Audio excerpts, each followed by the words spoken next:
All right, English 11, we're at the end of Tuesdays with Maury, and like a lot of literature study, at the very end we talk about themes, like these life lessons that the piece of literature is communicating to us as readers. But we're going to take it a step beyond that. We're not just going to talk about themes. We're going to talk about subjects and motifs, and how subjects and motifs help develop for us the very theme that we are stripping from the piece of literature. So first things first, if you take a look at the mini lesson in Blackboard, you'll see my notes in there with Cinderella Man. So one of the subjects I see in Cinderella Man, and subjects are typically one-word ideas, and a lot of times people think these one-word ideas are the theme. Not necessarily, it's just a subject or a topic. So for me, a one-word subject that comes up for Cinderella Man is opportunity. The scene where Jim gets a second chance as a fighter, as a last-minute replacement, shows a great example of opportunity. All the times that Jim didn't get picked at the docks versus the times he did get picked at the docks.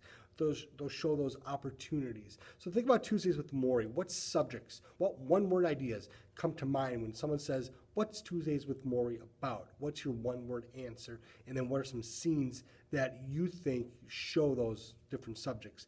Beyond that, you have the idea of a motif. A motif is a reoccurring pattern in a story. With Cinderella Man, there's a reoccurring pattern of him going to the docks trying to get work. We see Jim repeatedly go to the docks to try to get work, and this shows he's willing to do whatever it takes, including getting rejected to provide for his family. So there's a reoccurring pattern in Cinderella Man. Certainly, the act of meeting every Tuesday is a reoccurring pattern in Tuesdays with Maury. And if you want to talk about that, that's fantastic. Please talk about that. But beyond that reoccurring pattern, what other reoccurring pattern do you see over and over again in Tuesdays with Maury?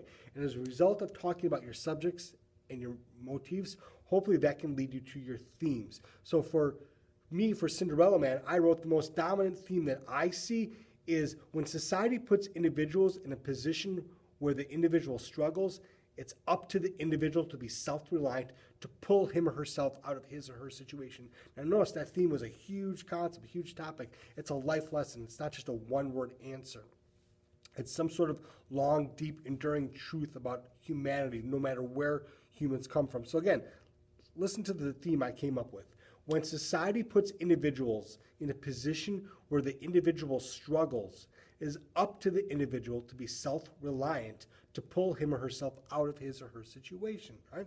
So let's take a look at how I saw this theme in Cinderella Man. I wrote down Jim willing to work double and triple shifts, giving his daughter his food, struggling to put distance between his children and the street, fighting on an empty stomach. All these things show how he was selfless in trying to do what he could to provide for a better life for him, for May, and for their children. So think about Tuesdays with Maury. There are a lot of life lessons that Maury provides directly to Mitch, but there are probably even greater lessons beyond what he flat out directly says to Mitch that you as a reader have gathered as a result of all the different topics and subjects that are brought up in the story, as well as some of the reoccurring patterns. So come up with this deep, meaningful theme that can be applied to all of humanity that you think you got from the book. And once you're done with that, the next assignment we're going to talk about is doing an online Socratic seminar where we break down some really huge topics with Tuesdays with Maury. So finish this last mini lesson and then look for some communication from me next week about a Socratic seminar that you're going to be doing. Thanks, guys and gals. Please continue to email me any questions you have. I'm happy to help, and we'll talk to you soon.